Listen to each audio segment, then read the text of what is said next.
في الأرض ولا في السماء شيء أما بعد إني توكلت على الله ربي وربكم ما من دابة إلا هو آخذ بناصيتها إن ربي على صراط مستقيم.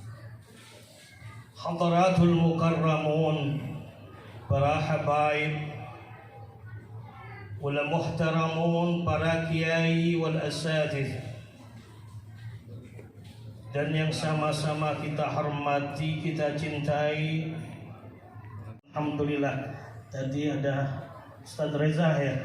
Alhamdulillah, mudah-mudahan semua usaha dari panitia, baik hartanya, tenaganya, dan seluruh sumbangsi doanya, semuanya dibalas oleh Allah Subhanahu wa Ta'ala dengan ganjaran yang berlipat ganda. Amin ya rabbal alamin.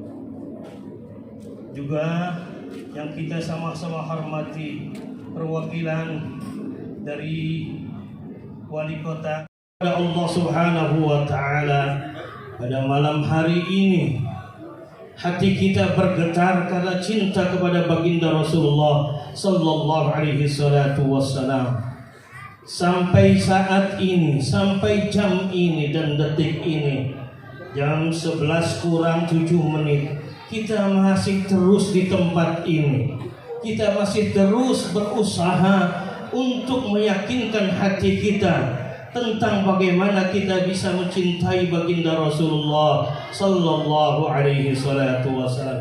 Terus kita berada di tempat ini, bertahan karena cinta kita kepada baginda Rasulullah sallallahu alaihi wasallam. Maka kita bersolawat kepada baginda Rasulullah sallallahu alaihi wasallam dari sejak ba'da Isya sampai saat ini. Terus lisan kita terbasahi oleh salawat. Mudah-mudahan apa yang dikatakan baginda Rasulullah sallallahu alaihi wasallam, sesungguhnya inna aqrabakum minni majlisan yaumal qiyamah aktsarukum salatan alaihi. Kata baginda Rasul bahwasanya orang yang paling dekat denganku nanti di yaumil qiyamah, bersanding denganku lebih dekat lagi, adalah orang yang paling banyak mau bersalawat kepadaku. Amin ya rabbal alamin. Mudah-mudahan kita insyaallah, ini majlis Rasulullah, ini majlis Maulidur Rasulullah, benar-benar yang kita lantunkan dari awal sampai tadi ini adalah salawat kepada baginda Rasulullah sallallahu alaihi wasallam. Enggak bosan kan? Tidak ada bosan-bosannya kita menyandingkan salawat kepada baginda Rasulullah sallallahu alaihi wasallam.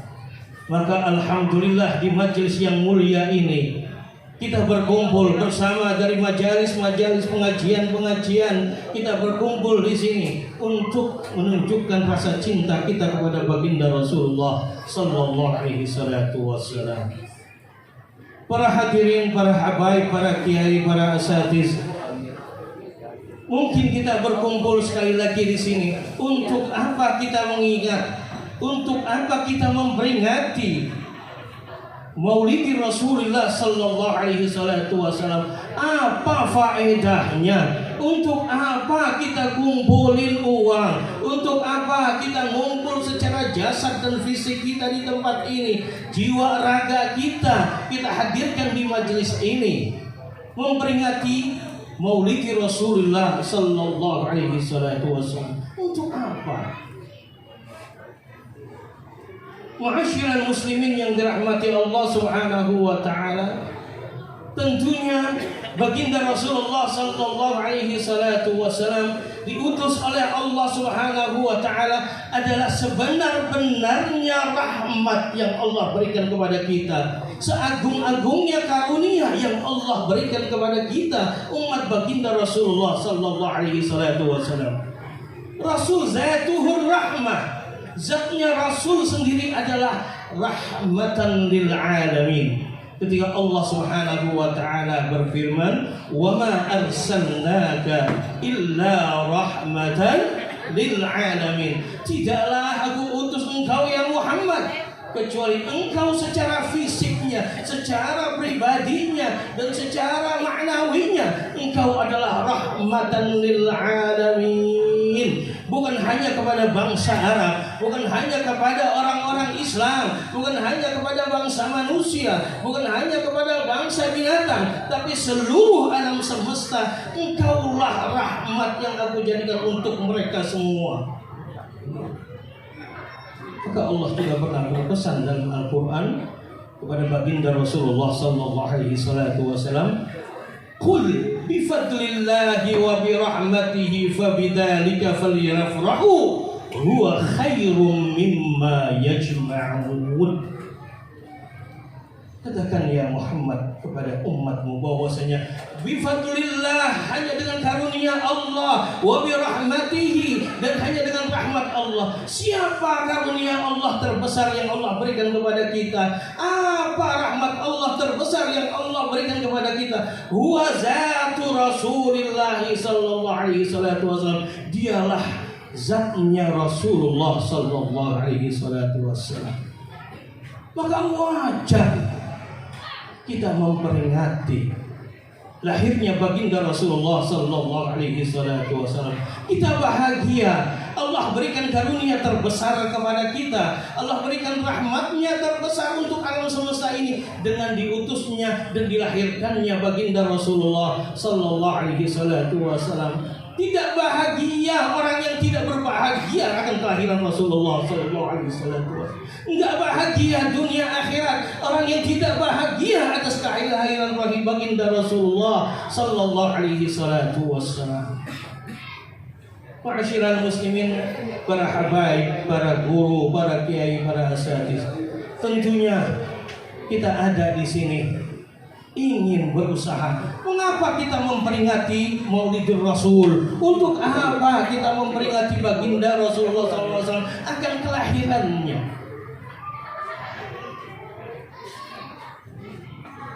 Al-Imam As-Sayyid Muhammad bin Alawi Al-Maliki, beliau mengatakan bahwasanya orang yang pertama kali awal muhtafilina bil maulid huwa sahibul maulid wa huwa Rasulullah sallallahu alaihi wasallam. Orang yang pertama kali memperingati maulidnya baginda Rasulullah sallallahu alaihi wasallam adalah Rasulullah sendiri. Dia yang memperingati lahirnya.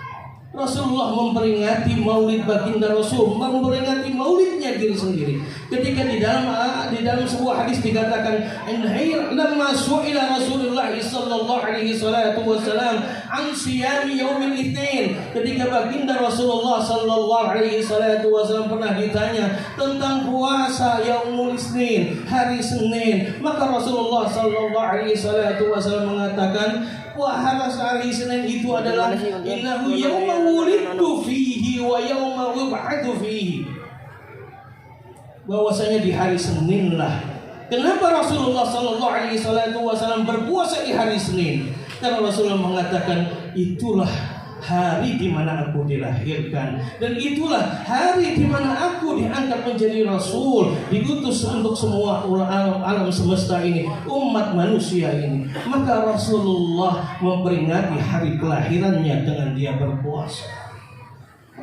Kita ngikutin bahwasanya baginda Rasul itulah yang pertama-tama memperingati maulid dirinya sendiri dengan berpuasa.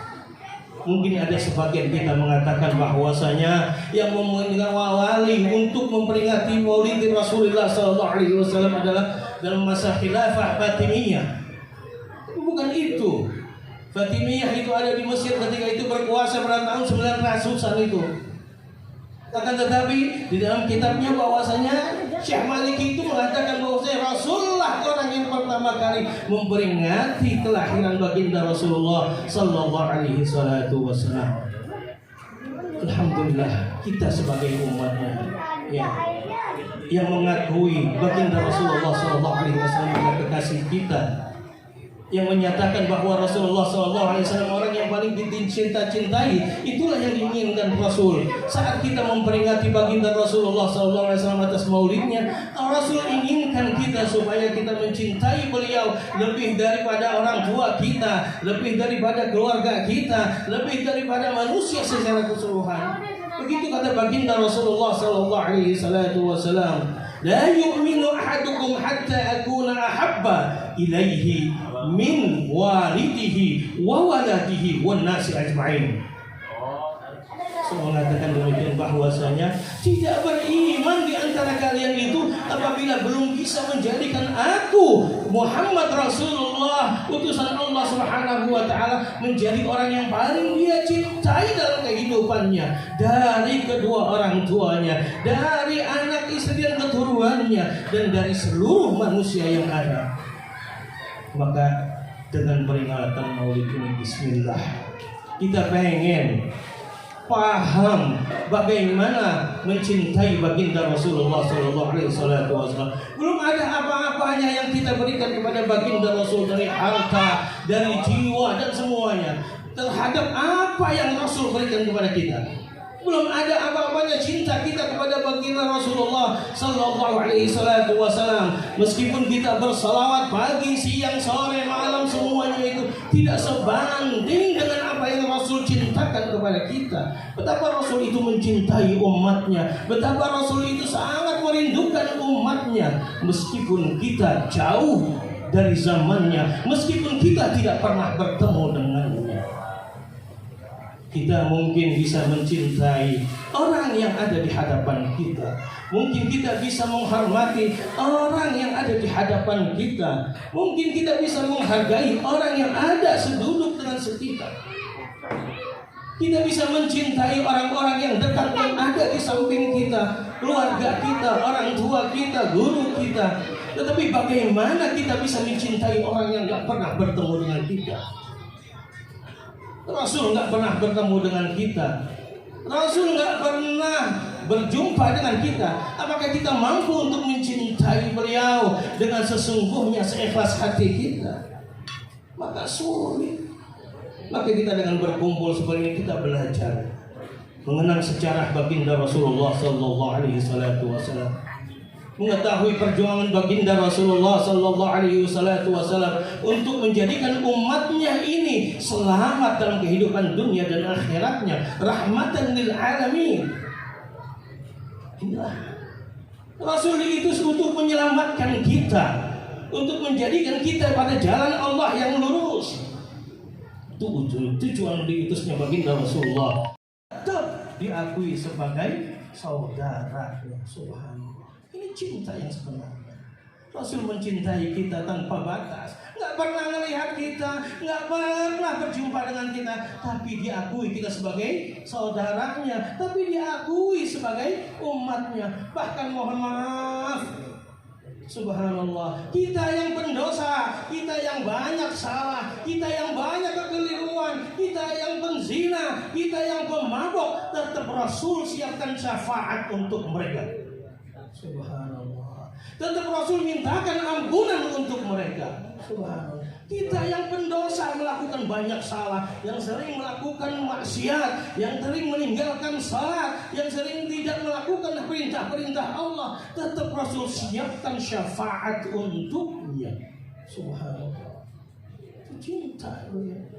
Kita kudu sadar Rasul itu mencintai kita tanpa batas. Tidak pernah ketemu kita. Subhanallah.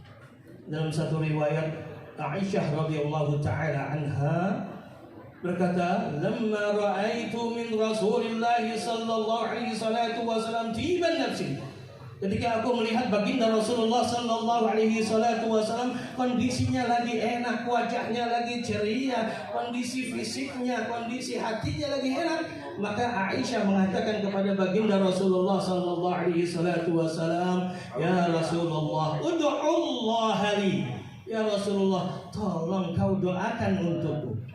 Aisyah lagi berdua dengan Rasulullah, kelihatan wajah Rasulullah lagi sumringah, lagi senang, kondisinya lagi tidak ada hal-hal yang membuat kepalanya itu pusing, lagi enak kelihatannya. lagi berdua dengan Rasulullah, Aisyah mintanya apa? Doa. Kalau kita lagi berdua sama suami, suaminya lagi wajahnya sumringah, lagi senang, apa yang diminta kira-kira? Amplopnya. Jadi kayaknya bawa pulang banyak ini. Tapi ketika Aisyah radhiyallahu taala melihat baginda Rasulullah dalam kondisi demikian, lagi berdua, yang diminta adalah doa. Ya Rasulullah, ud'ullahan. Doakan aku ya Rasulullah. Maka Rasulullah seraya langsung berdoa, Allahumma ighfir li Aisyah ma taqaddama min dhanbiha wa ma ta'akhkhar, ma asarrat wa ma a'lan. Rasul langsung mengangkat kedua tangannya dan berdoa, ya Allah, ampunilah dosa-dosa Aisyah, istriku tercinta, baik yang telah lampau ataupun yang akan datang. Subhanallah, ini doa enak banget dari baginda Rasul. Ampuni dosa Aisyah atas semua kesalahannya, baik yang masa lampau ataupun yang akan datang. Wa ma asarrat wa ma a'lanat, dan dosa-dosa yang dia tampakkan atau dosa-dosa yang tidak dia tampakkan, yang sembunyi-sembunyi ataupun secara terbuka dia lakukan. Ya Allah, ampuni dosa Aisyah ya Allah. Tersenyumlah Aisyah, tersenyum dengan Aisyah mendengar doa baginda Rasul yang begitu indah. Ya Allah, ampuni dosa istriku Aisyah, dosa-dosa yang lampau dan dosa-dosa yang akan datang, dosa-dosa yang dia sengaja, dosa-dosa yang dia tidak sengaja, dosa yang ditampakkan atau yang disembunyikan, maka ampuni semua ya Allah. Mendengar doa yang begitu indah, Aisyah tersenyum. Hatta saqata ra'saha fi ajriha, sampai Rasulullah, sampai Aisyah ini menundukkan kepalanya dan tertunduk kepalanya, bersandar kepada paha baginda Rasulullah sallallahu alaihi wasallam. Saking girangnya, bersimpuh di paha baginda Rasulullah sallallahu alaihi wasallam. Maka Rasul balik bertanya kepada Aisyah, ya Aisyah, ayyasurruki du'ai, apakah kau begitu bahagia, begitu senang kau ya Aisyah atas doa-doa? Senangkah engkau dengan doa-doaku tadi ya Aisyah? Maka Aisyah menjawab, ya suruni ya Rasulullah ala du'ai. Apa ya Rasulullah, bagaimana aku tidak bahagia, bagaimana aku tidak senang atas doamu tadi ya Rasulullah. Doa terbaik yang aku dapati dari kekasihku, dari suamiku. Subhanallah, ini doa yang terbaik antara suami dan istri, antara kita juga umat dengan umat yang lainnya, antara seseorang dengan saudaranya, antara teman dengan sahabatnya. Doa yang terbaik adalah kita ini adalah berdoa untuk supaya diampuni dosa. Itu doa terbaik. Maka kita kalau mau doakan doa terbaik untuk saudara, keluarga kita, tetangga, sahabat, teman semuanya, doakan Allahumma ighfir, ampuni ya Allah. Itu doa terbaik. Tidak ada doa yang terbaik selain istighfar. Karena doa istighfar inilah yang insya Allah pasti akan didengar oleh Allah Subhanahu wa Ta'ala. Dan doa istighfar inilah yang tidak akan pernah terkabul kalau kita mendoakannya kepada orang selain agama kita. Haram hukumnya kita mendoakan orang lain selain agama kita. Allahumma ighfir. Kalau doa yang lain silahkan. Allahumma hdi, doakan semoga dia diberi hidayah, doakan semoga dia diberi rezeki yang luas. Kalau itu doa kepada saudara kita yang non muslim, yang kafir, silahkan itu. Tapi doa istighfar lah, tidak ada, hanya untuk saudara kita yang sesama agama kita. Maka ini doa yang terbaik, doa pamungkas. Allahumma ighfir, ya Allah ampuni dosa. Ketika Aisyah dikatanya oleh baginda Rasulullah, ayah suruki ya Aisyah doa, kamu senang sekali kayaknya dengan doaku. Aisyah menjawab, bagaimana aku tidak senang ya Rasulullah atas doa-doa yang kau panjatkan. Itu doa yang terbaik darimu ya Rasulullah. Maka Rasul mengatakan kepada Aisyah, ini intinya, wallahi ya Aisyah, wallahi demi Allah ya Aisyah, innaha la du'ai li ummati fi kulli salat. Ya Aisyah, dengarkan ya Aisyah, wallahi bahwasanya doa inilah yang aku panjatkan selalu untuk umatku setiap aku habis salat. Subhanallah. Coba. Doa inilah Allahumma ighfir li ummati ma taqaddama wa ma ta'akhkhar wa ma asarra wa ma a'lana. Ya Allah, ampunilah dosa umat-umatku yang lalu ataupun yang akan datang, yang tampak ataupun yang tidak tampak, yang sengaja ataupun yang tidak disengaja. Ini yang dimintakan oleh Rasulullah setiap habis sholatnya. Subhanallah. Kita sama orang tua kita kadang-kadang ingat, kadang-kadang lupa. Sama abang kita yang telah meninggalkan lebih dahulu kita, kadang-kadang ingat, kadang-kadang lupa. Sama orang tua kita aja, kalau kita termasuk waladun saleh, kita lupa. Tapi sholat kita lupa doain, padahal kita sholat 5 waktu. Ya, ini kan dalam sebuah kitab dikatakan bahwasanya kalau ada anak yang mendoakan orang tuanya itu 5 waktu saja dalam sehari itu anak tidak berbakti. Anak itu durhaka kalau hanya mendoakan anak setiap seorang tua kita setelah sholat 5 waktu kita. Padahal Rasul dikatakan bahwasanya dia mendoakan umatnya fi kulli salatin. Dalam hal ini adalah nakirah, bukan sholat fardu saja, tetapi setiap sholat Rasul yang dilakukannya, tahajudnya, duhanya, semua. Setiap beliau melakukan sholat apa saja, dia mintakan ampun untuk umatnya. Subhanallah. Itu cinta Rasul kepada kita.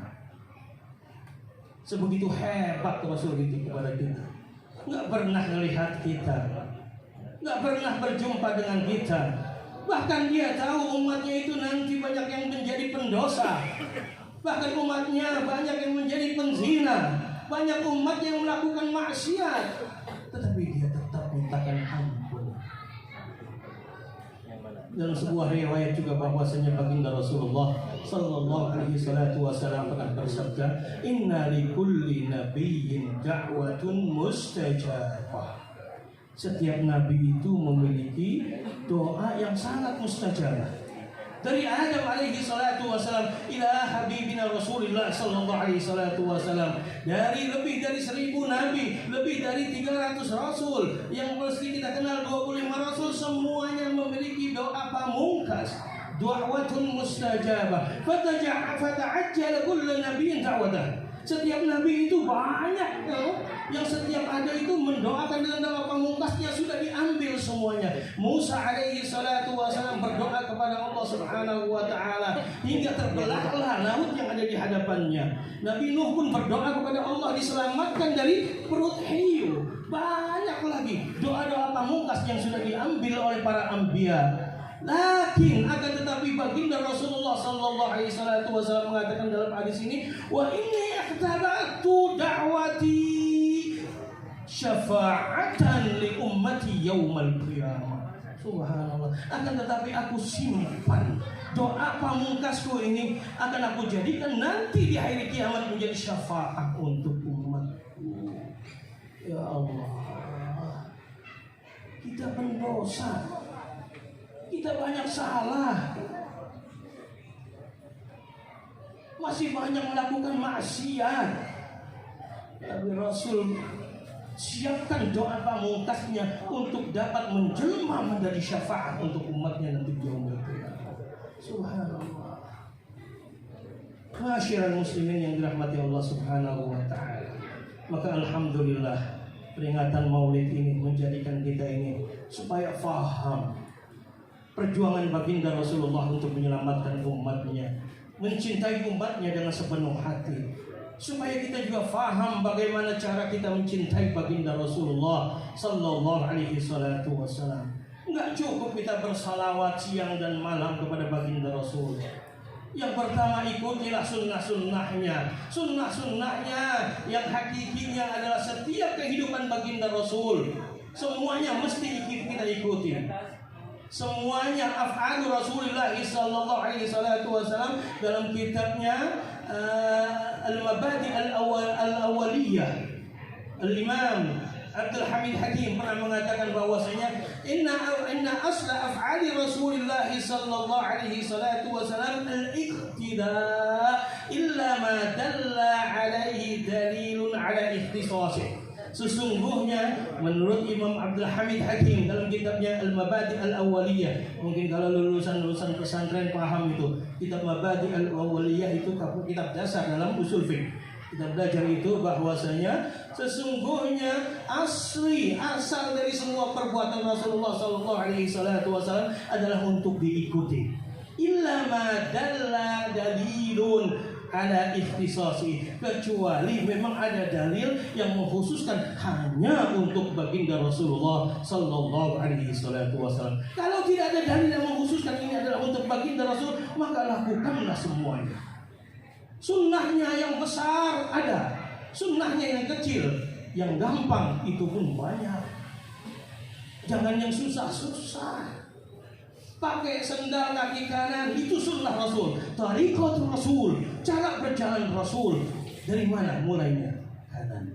Pakai sendal yang kanan. Entar nyopotnya yang mana? Yang kiri. Sunnah kecil. Sunnah ketika baginda Rasul mengatakan tabassumika liwajhi akhika sadaqah. Wajahmu ketika kau tampakkan di hadapan saudaramu dengan penuh senyum, itu sedekah, itu sunnahnya. Nggak usah yang susah-susah. Susah-susah. Ini kan sering diadakan. Sunnah Rasulnya adalah nikah lebih dari satu. Susah itu, susah nggak? Iya, susah urusannya. Di dalam negerinya susah, di luar negeri susah juga. Terdalam sama istri susah, apalagi urusan kesononya. Ya usah susah-susah. Makan dengan tangan kanan itu sunnah. Tidak makan sambil berdiri, tidak makan sambil berjalan, tidak makan tidak minum sambil berdiri. Itulah sunnah yang hakikatnya yang kudu kita jalani. Yang kecil-kecil ini yang kita bisa. Minum sambil berdiri. Ada yang kayak gitu? Ada yang minum sambil berdiri? Ada yang minum makannya dengan tangan kiri? Idza akala ahadukum falyakul biyamini wa idza syariba falyashrab biyamini fa inna syaitana ya'kulu bi shimali wa yashrabu bi shimali. Apabila ada di antara kalian yang makan, maka makanlah dengan tangan kanan. Apabila ada di antara kalian yang minum, minumlah dengan tangan kanan. Maka itu karena itu syaitan makan dengan tangan kiri, minum juga dengan tangan kiri. Dan kaitannya dengan minum juga nih, apalagi makan. Rasul mengatakan dalam sebuah hadisnya, la yashrabanna ahadukum qa'iman. Jangan sekali-sekali di antara kalian itu minum sambil berdiri. Ini la yashrab. Itu udah larangan tuh. Ya, la yashrab. Ditambah lagi dengan taukid, la yashraban. Ya, taukidnya satu. Ditambah lagi taukid dengan tasydid, la yashrabanna. Subhanallah. Udah dikuatkan berapa kali itu. Jangan sekali kita makan dan minum sambil di kondangan masih ada yang makan berdiri. Nah itu dia. Ya Allah. Yang undang ustaz lagi mau kiai. Kagak nyediain bangku. Yang dosa siapa? Yang undang. Nah iya. Nah kita mau. Tapi kalau kita memang punya adab, tetap kita jongkok minumnya, tetap kita makan duduk gitu kan. Jangan pakai alasan kagak disediain bangku gua. Kalau makan berdiri. Ya Allah. Itu sunnah yang kecil. Banyak sunnah dari baginda Rasulullah SAW.